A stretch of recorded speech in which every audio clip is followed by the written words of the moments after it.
After this great talk, we now go over to the panel which we have, and just check out the topic. It should appear just now. Yeah, you can. Hi guys. Hi there. Hey, everyone. Can you hear me? Yes. Yes. Yes, great. Okay, so yeah, it's working. So yeah, welcome to the Career Day of the Games Week Berlin. And thank you very much that you're attending the panel today. And our topic is recruiting remote employees, digital spaces versus real world boundaries. So that's our topic, as you know. And to kick off the conversation and the topic, I would love to ask you to introduce yourself and maybe give us a short insight, but like really a short insight into the topic. And I would say ladies first. Franziska, please go. Well, thank you. So my name is Franziska. I'm a co-founder and managing partner at Fine, and at Fine we develop games by women, for women. And what that means is that we develop games with a unique female perspective for a mostly female target audience. We are a relatively young studio, currently working on our first game, which is going to be a mobile hidden object game telling the story of three women and their quest to find happiness. Fine was founded in February 2020, so just a few weeks before Corona hit Germany. And basically ever since, I mean, that's been part of our everyday lives. And I say that because I think it definitely influenced how we work and how we recruit. We've been remote only from the start. I co-founded Fine together with my business partner, Lea Schönfelder, who at the time was based in London. She later moved to Frankfurt. But again, we were not in the same location. So since then we've grown to a team of 6. We're still relatively small, which I guess impacts how we make decisions, also with regards to remote work. That's basically us. Also, I guess in preparation for this talk, I did ask my team how they feel about it, just to not just represent my opinion, because I personally really like it. And I would definitely say there are mixed feelings about it. Oh, okay. We're not going to change anything about it anytime soon, also because of the ongoing pandemic. But there's not a clear decision on our long-term future yet. So that's us. Nice, yeah. Nice. So I see you came in very well prepared. That's very good. So yeah, thank you, Franziska. And now maybe Tashi, who are you? Yes. Hi, everyone. I'm Tzachi Lieberman. I'm based in Israel and working currently for Lightyear, which is a game studio developing hyper-casual games based in Helsinki. So for the last almost 8 months, I work with a studio which is remotely, kind of different culture. Everything is done, online. So that was interesting to examine. And before that, I actually was one of the first employees in a startup that started right when Corona started, and then moving on. And my job was to be, among other things, the talent acquisition guy. And I built over 50 distributed teams around the world in COVID and tried to manage them. So, of course, clashes of different cultures and the challenges of actually making everyone feel like they're one, united union, respecting their culture, respecting their customs and mental health, but also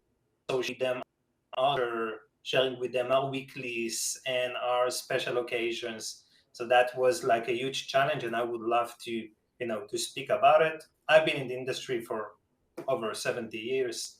So yes, 17, not 70. I'm not that old. Okay, that's great. Yeah, I'm looking forward to hear about the experience. And glad to have you here. Thanks. And now, Same. Mengu, who are you? What is Hi there. yeah, what's your Hi connection? there. First of all, yeah, thank you. First of all, thank you very much for the invitation. So my name is Menguhan, short Mengu. You can find me under my gaming tag as Kebab Man on Twitch, amongst Nice. others. And I'm co-founder of Toledo. We're located here in Berlin, at the heart of Berlin. So around 70 people launched Toledo in 2017. And what we're doing is an all-in-one recruitment solution, which basically covers the entire recruitment value chain in a company on one product. And it's two-sided. So we have a platform which is for companies and for candidates. And finally, we started this much ahead of Corona, and we see a big tailwind now. And the reason for this is that we see a broader change in recruitment. So what we saw is that recruitment always has been a very reactive process over the last 30 to 50 years. So companies look for a candidate, they post a job, receive applications, and when that's not enough, they go headhunting.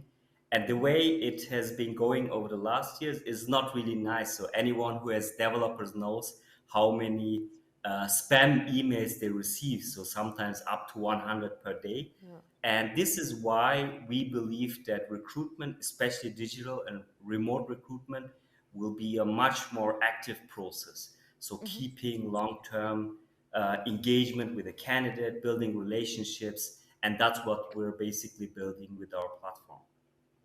Nice. That's very interesting. So when did you start to build the platform? Like, because is it something what you already started to do like before Corona, and it just fit well, or like how did that happen? Yes, way before Corona. So we actually launched Toledo in 2017, and it developed out of the pain what we saw when we were recruiting for our own companies before that. So I was working for another startup, and it was extremely frustrating how it was working. So basically, job ads is post and pray, and you have to know how much you pay for a white collar candidate in especially in Germany, in Europe. So you pay up to 25% on commission rates for headhunters. And so that's why we asked ourselves, why is there not something else which is much faster, much more cost efficient, and just digital? Yeah. And this is how we basically started with a sourcing application, which then later on developed into an all-in-one solution. Because the biggest pain for candidates is always that the process itself is not very smooth, and they don't have any transparency. Right? You apply, you don't receive feedback, and then the impression of the company is gone. And this is basically what we want to solve. Okay.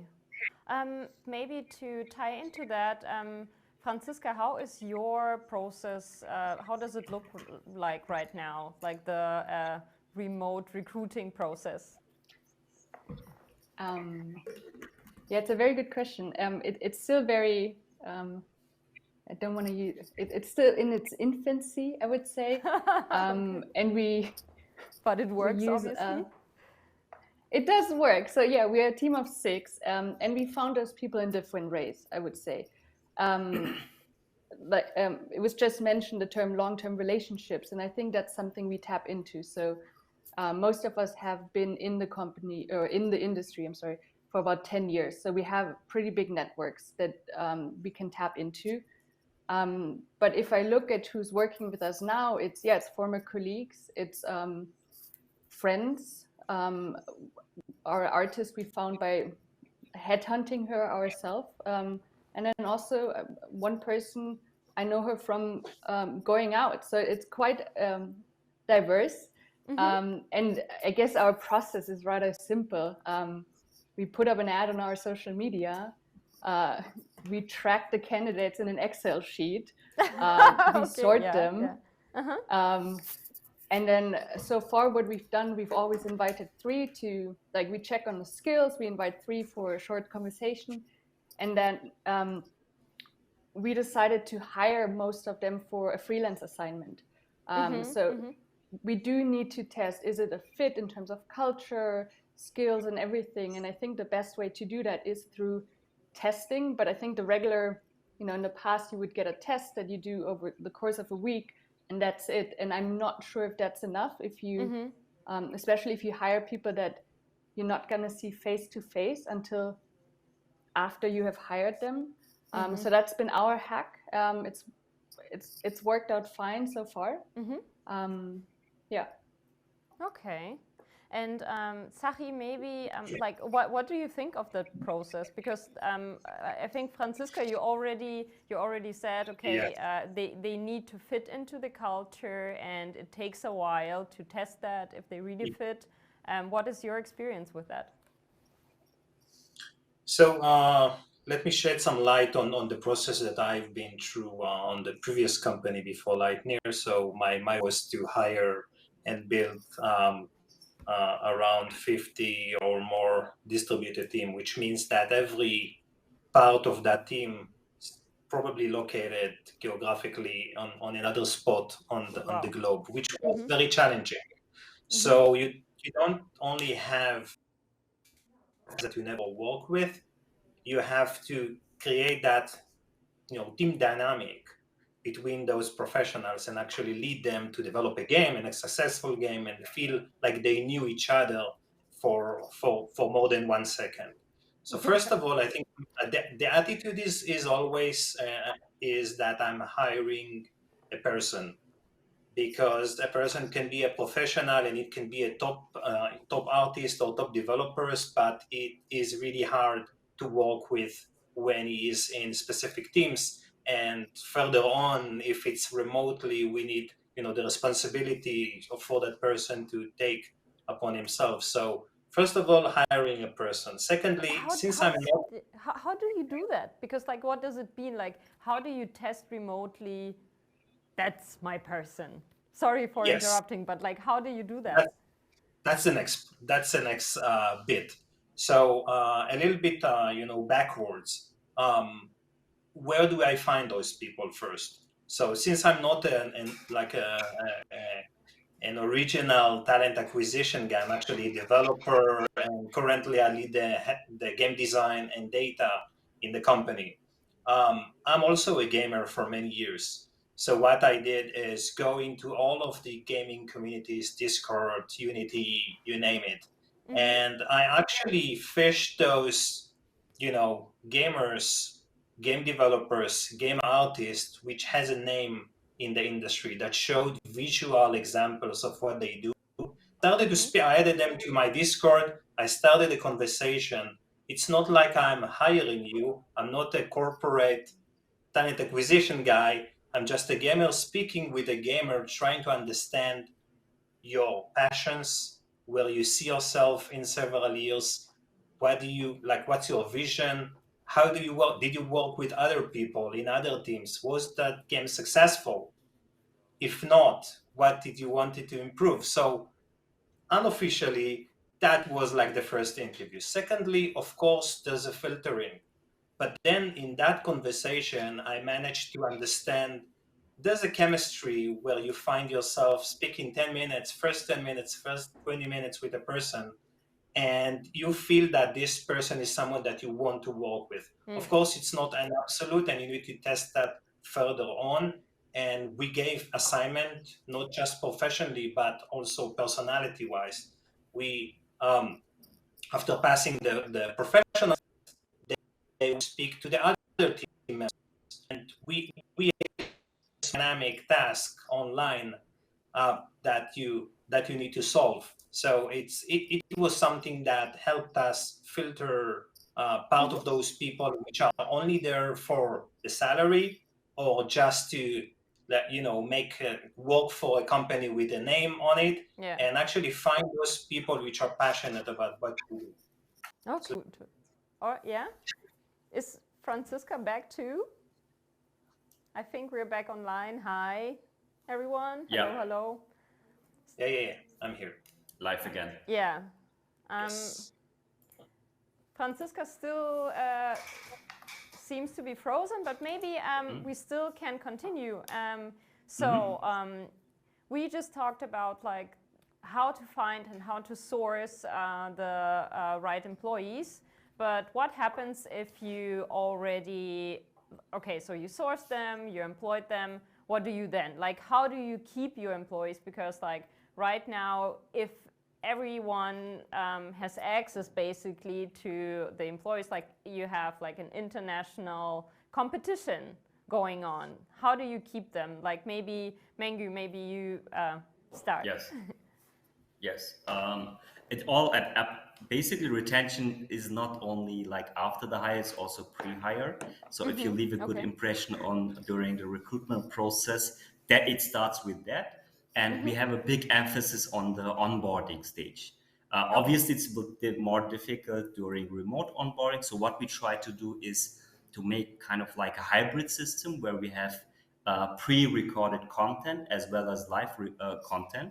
And then, for instance, for me personally, it's very important to have for every new joiner, because we're already a little bit bigger than just a very early stage startup, so that we have virtual coffees with the new joiners, with the founder. So at least me or my co-founder, so that we again can explain a little bit the vision and especially why we're doing it. So you probably know the saying, start with why. That's always very helpful to align like the values of the company. And besides that, we work with several frameworks. So we found that OKRs are very helpful. So we use quarterly OKRs, so objective key results. It's a very nice framework. Basically, you build an objective for the whole company and align the sub-teams based on this company with KPIs. And there are really cool tools nowadays where basically every update on OKRs can be fed live into Slack channels. Right, and that's extremely helpful for aligning the team and keeping them up to date.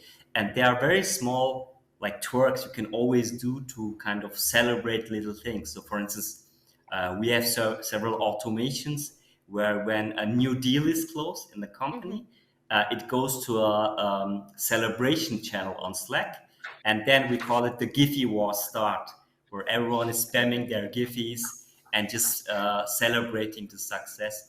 And these are like little things, but they're much more important during remote work and basically keeping the culture. Okay, nice. Can you maybe elaborate a little bit on like the onboarding process? Because you said it's really important to leave a good impression. And like, of course, I know what you mean, but can you maybe give us a little, like some examples of that? Yes. First of all, it's crucial that you have a system for that. Funnily, Franziska, you mentioned, you mentioned you are using Excel.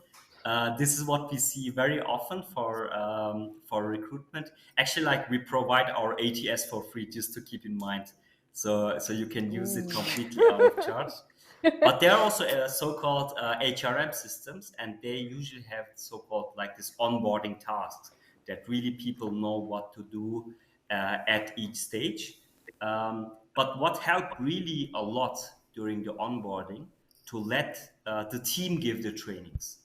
So previously, like before we had this, usually like the team leads tried to give the trainings and do training on the job. But then we started to ask team members who every day, let's say, work with HubSpot to develop their own HubSpot training and onboard the new joiners. And that really increases the commitment, the engagement of the team towards training their colleagues, because in the end, everyone benefits out of that. So that was really, really helpful. Okay, nice. Interesting. Cool, thanks. And Franziska, how do you keep your employees in your company after you hired them? Like, how do you bind them to you?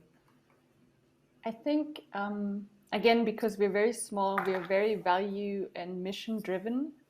I feel my impression is that there are a lot of bigger games companies out there and a lot of talent that has been working there for a while, and they're looking for something different right now. They're looking for a smaller company. They're looking for stronger values that they can identify with. So that's definitely something that we benefit from. There are obviously certain perks that bigger companies have that we don't have, but so far I feel like that makes us quite attractive as an employer. Also, if I look at who applies to our jobs, it's a lot of women or female identifying people that just that can identify with our vision and what we want to achieve as a company and with our games. And I think that keeps people. But besides that, I think we're just trying to, or someone recently told me that it seems like we hire for kindness. And I guess like maybe that and I found it a really nice compliment because definitely. We're small enough where everyone can shape the team culture.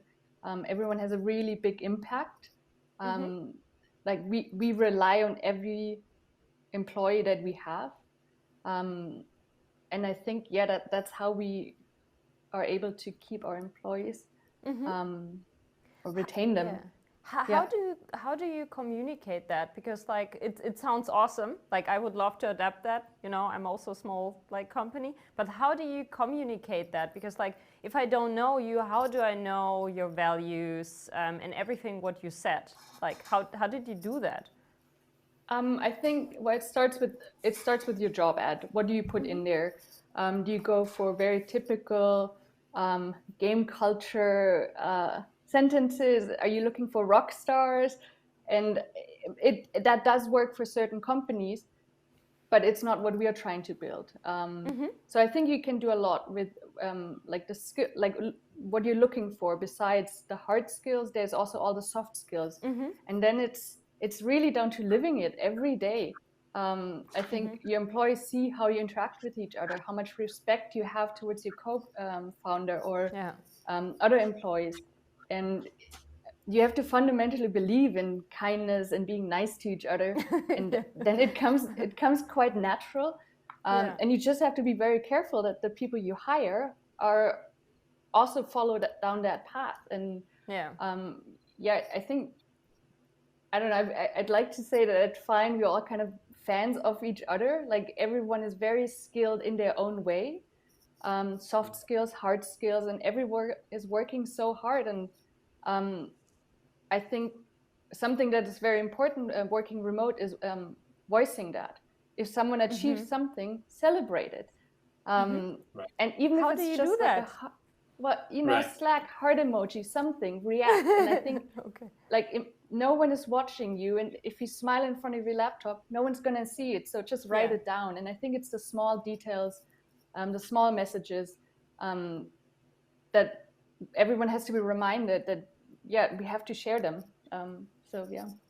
Oh, that sounds really nice. I would love to see your job ad now and see how it looks like.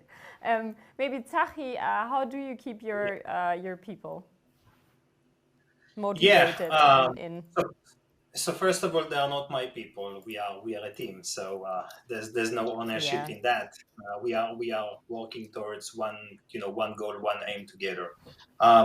Secondly, I think when speaking on Lightyear, the studio I work with now, is something that we portray, and you ask, how do you portray that, your culture and your values? So it's in a website. We have 3 main values, which is like honesty, respect, and playfulness. And we have the detailed, description of each one and what we portray, not just a buzzword.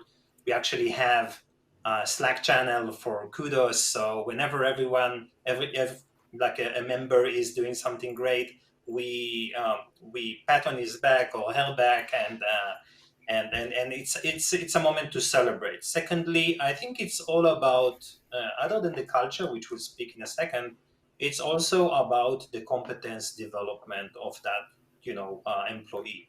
And we have every several weeks we have a competence day where we have like a huge Excel, and every member can write down the topics that he would like to study. And there are developers that are interested in doing 3D art, and there are 3D artists that are interested to know more about data, and we supply that ground, that framework, and we market that to our new members, that you can do that, you can join that initiative. And we care not about, of course, your own professional competence, but your desires, your passions, in order to make you a better professional, better person. And this answers some of their interest in the company.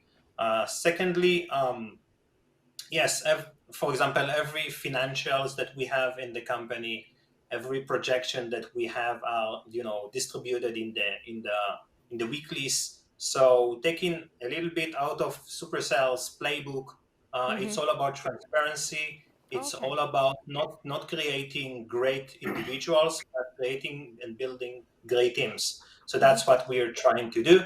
And yes, I mean it's all about giving a honest feedback, not hurting anyone's feelings, but actually be direct in a very delicate way, in a very gentle way, the Finnish way. And The I Finnish think way. it helps. I think it helps. I think it helps. Create a workload which is reasonable. On top of that, that our teams they have their autonomy to actually how to develop the game and to manage their timelines. So this is something that they have the responsibility. All the management and all the personnel around those teams is served only to make them succeed.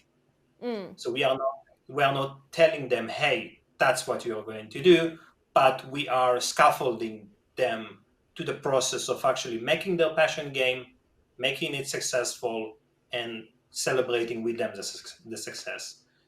And, Nice. and if I just one word about culture, so of course it's very important to first create a simulated office environment for those remote workers. So we have virtual coffee, and we have them in the weeklies and in the monthlies, and we celebrate different occasions with them, and even their holidays with them online, to show them that we respect their culture and where they come from. So it's also important for us to understand where are they located and what's their happy moments. That's Oh, it. nice. That's what I love it. Yeah, but that's great. So like you really try to know like a lot about your employees, and you try to keep account of that, and like to respect that. That's nice. Like with kindness, or like with specific systems. That's really nice. How did you came up with this? Because like Franziska, you just like started your business, and you it just basically you do something personal. That's your personal way of how you design the recruiting process. And Tsachi, for you, like how did you develop the system? Like, was it also something like personal, or how long have you been doing this? Oh, wow, that's a very philosophical question, because Sorry. as we Yeah. go back 35 years ago. No, I'm just Oh. kidding. Um, as a developer, a large part of my life was dedicated to social change. And I cared about what people feel, how you can motivate them, how you can empower them, how you can go to far richest places in the world and empower those people and actually give them the opportunity to work for something they dream of.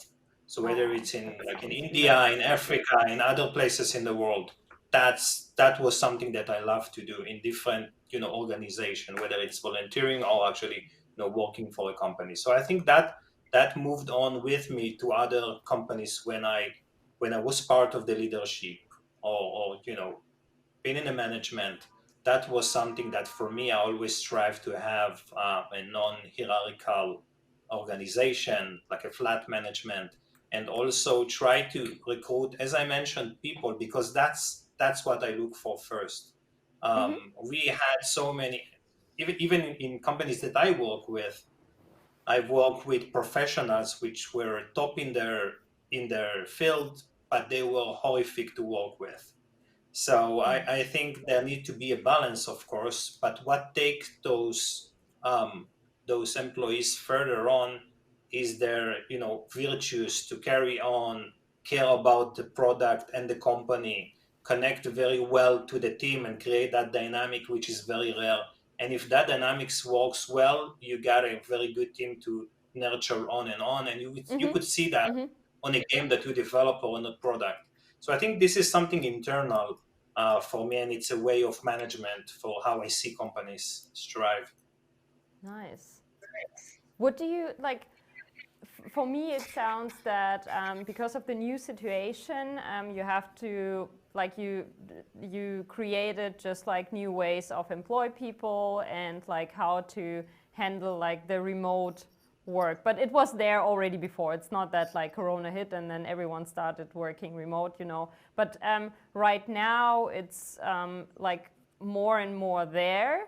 And my question would be like, maybe to Mengu, do you think it's a chance for the future for like companies to explore this field even more, or would you say like it will be really hard for the companies in the future? I mean, it's not a chance; it's a necessity, right? If you want to win the war for talent, and you have to know something. Yeah, it is how it is, right? And in Europe, in the Western world, you have a very dominant career-driven market. This means that basically employers apply to top candidates, right? As Tari mentioned, he goes to Discord and writes to people. And these people, especially next generation, are more and more digital. They want to have a good experience. And money or prestige is not the number one priority for them right now. It's a good work-life balance, it's a good culture, and a good experience. You know, like imagine working is 80% of your waking time. Why should it be a bad experience, right? This is kind of like the old thinking, and the whole market, the whole vision of this changes, the whole vision of work in general. But what we see is that companies are still lagging behind, you know? So we see, I'm not talking, let's forget about digital, right? Let's forget about Berlin. 80% of German economy is automobile related or engineering related. And I see companies there who have hundreds of people where the assistant hires people on the side somehow by posting jobs. And this is catastrophic if you really see that people are the major component, talent is the major component of the success of a company. So I believe it has to change. And there are certain trends which is also really fostered by this remote recruitment. The biggest trend I see is definitely that recruitment will become a data-driven thing in the future. Right now, it's very much driven by gut feelings and also like personal experience, etc. And by moving a lot of the process steps to digital solutions, so for instance, video interviews, it will be much more data-driven, so that it does not depend anymore of the gut feeling from a certain HR manager or say certain hiring manager, but it becomes much more objective and fair in the end. That's interesting. It's kind of contrary to what like Franziska, what you do right now, right? Or like because like you do it out of your gut feeling. So it would be interesting for me to know, how do you see your future? Like, will you like continue to employ people remotely, and or would you love to switch back, or how will you handle that in the future? Is it towards me or? No, not you, Franziska, sorry. I was wondering as well. I'm not sure. I do think we will move to a hybrid model at some point. And the main reason for that is that what Taki said in the beginning, it does not work for everyone. And you see a lot of people struggling with mental health. They're feeling lonely, they're depressed. And if we put talent in the center, that we really have to take that serious, because I mean, it's a problem. I don't know yet how much of that is related to the pandemic, how much is related to home office, because obviously a lot of people have work is their main social circle. So I'm very curious to see how that develops in, let's say, a year, when hopefully everything is somewhat back to normal. I also don't think we have found the perfect tools or the perfect ways to do everything yet. Like one thing that just came to my mind is like we're still sticking to, or I mean, not at Fine, but most companies are sticking to an 8-hour workday, and sitting in front of your laptop in your home office for 8 hours. That's not, that doesn't work. And we also know that in an office, we spend about 2 hours having coffee and lunch. So how can we compensate for that? That we shorten work days. And I think a lot of companies are like, they're using remote recruiting, they're using remote work, but they're still restricting their employees and enforcing old ways of doing things. So I think there's a much bigger change, and I don't know, like new work, maybe that's the solution.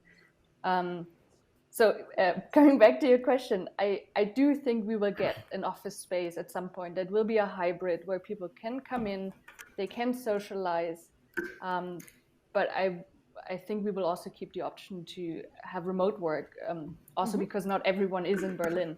Yeah. Yeah. Nice. Thanks. And Tsachi, how do you see your future? Because like what really struck me when you said you recruit internationally and like you have all the different cultures, and I could basically see how the whole world is coming together in one company. So like, but how do you imagine the future of like employment? When you say that, it sounds like I'm Gandhi, but yeah, it's a compliment. I just wanted to note one thing, and maybe it's the future, and maybe it's a future that we need to be careful with, because I keep hearing, due to the whole tech world buzzwords, I keep hearing different platforms which are using either VR or are very data driven and analyze the candidates, or using different AIs in order to interact with an actual character, a virtual character, and then measured by. We need to be very careful not to forget the human factor, and this is something that is highly important in that process. We are not hiring robots. We are not hiring people that needs to be programmed or work or behave in a specific way that can be analyzed to those parameters. Of course, everything can be analyzed and we can understand which are the best candidates for us. But in terms of humanity and actually, who is that person behind that professional, that is something that we need to work more and more on. And the systems has to be more complex in specific simulations that are created. And of course, you can measure or implement or trigger empathy in computer games, different surroundings, and there are companies that are working on that. It's not perfect, it's far from being perfect, but that can also be measured. How do you behave in a specific empathic situation? And I can know how you behave in the parallel of working in an office or working with your teammates remotely. So I think the future is bright in terms of technology. I think we have to be careful. As had been said here, it's always a headhunt. I think it's important to actually approach those candidates as much as you can as a person, instead of a cold email or other platforms that are sending mass spam messages, because I get them all the time. I'm going to slash to Finland next week, and I already got like 40 emails like that in a week. You're hunted. Okay. So it's for me to hire, not for me to get employed. But yeah, I think the future is highly interesting, and it's always important that in that cycle of hiring, there would be a person, which I wouldn't see a system which is fully automated, uncontrolled by human eye, just selecting the best candidate. That would be a disaster. That would actually be happening soon. So it's actually very interesting that you say that, because we also, sorry to interrupt, because that's basically our vision, because we also don't believe in that.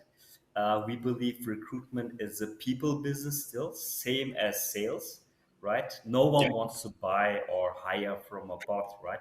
And this is basically what we build, what you're saying, right? Always combining recruitment excellence. But what I believe is in that you can automate a lot of the repetitive tasks that humans are involved in, the process steps that matter, convincing the candidate, like the objective handling, like all those emotional tasks that are in the process.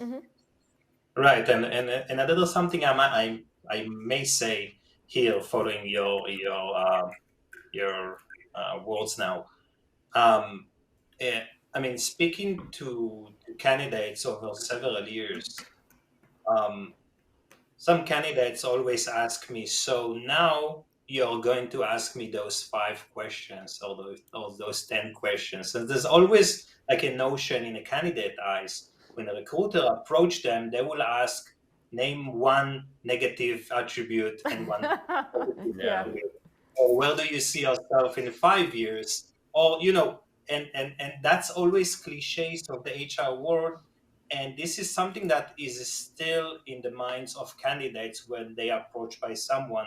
So we should drive away from that show that candidates already know what to say and what to answer to those kind of questions, and be more empathic, humane, and actually try to understand and care for understanding who is that person that we are hiring, and not just professionally, because professionally we can test them. We look on their portfolio, we send them a test, we go over the results with them so that we can evaluate that. What's the missing part is the human part. Oh, Working. that Yeah, it's that's not very tree hugger today. I don't know yeah, why. yeah. I'm okay Nice. with that. Kindness and humanity and tree hugging, very, very good topics. But maybe because we are running out of time, some closing comments. Maybe starting with Franziska. What would you love to say to the audience? Because like we are still at the career day, so many of like our viewers are people who are seeking jobs within the games industry. What would you love to say to them? Oh, that's a very good question. I'm unprepared for that one. Sorry. No, it's all good. I think it's also because it was mentioned before that we're at a time where companies headhunt, where companies are searching for talent, and it's so important to just find an employer that works both ways, to find your perfect match, and to also really check is that a work environment that I can see myself in for the next couple of years. That's maybe my one piece of advice. Nice. Yeah. Thank you. Then Mengu. Yeah, sure. I mean, if it's advice towards candidates, I would say the biggest leverage that had on my personal career was mentorship. So what I would really give as a tip to anyone starting their career, also advancing, envision where you want to be. This is coming back to Zahi's question, where do I want to be? But it's a very crucial question. You have to know which direction you go. It might go to a different direction, but at least go towards one direction, and really envision where you want to be, and find people that have gone through this path, right? So, for instance, you want to become a CEO, CMO in the long term, find people who have gone through all the steps and talk to them. And it's actually very easy nowadays. So I see a lot of people like being too shy to approach people. But what I did back in the time, I wrote to hundreds of people over. Back then it was StudiVZ, right? Now Nice. it's LinkedIn and Co. Yay. and meet them up, offer them a coffee. And this is basically the biggest hack for any career, in my opinion. Nice. Nice. Thank you. And Sahi, what would be your tip to our viewers? Peace and love. No, kidding again. So nice. I love this panel today. Yeah, peace and love. First of all, be as a candidate, be minded of the culture and values of the company that you are applying to. Inquire about it. Don't take it for granted that everybody is a corporate or everybody is a friendly indie. Just ask and be understandable about it. Secondly, be open to evolve. In the company, you may find role models, sometimes not in your own turf of development, and ask in the company if this is something that I can evolve into different directions after a while, after I prove myself. But and there were many cases of really good developers that wanted to turn into artists or other types of roles, and they did that switch very fluently, and the company supported them. So of course it's not easy to do, but it's something that happened. And also, like one bit about the recruiters. So don't forget that the recruiter is also a person that is also looking for people and professionals, and it's not a person that is like it's hobby to hunt you down or let you down. It's just a person that actually wants to find the best in you for the company, the best match. And so that is also something important to mention for candidates. It's not just like we use that promoter or that recruiter and throw it up. It's a relationship, like everything in this business. Oh, nice. Yeah. Thank you very much to all of you. It was a pleasure to talk to you. Thank you. Thank you all. Yeah. Some fun. Yeah. Peace, love, and tree hugging. And yeah, it's about the personal connections. And yeah, thank you very much. I learned a lot. I hope you learned also something. And see you soon. Thank you very much. Yes, Thanks as bye well. bye. Have fun. Bye bye.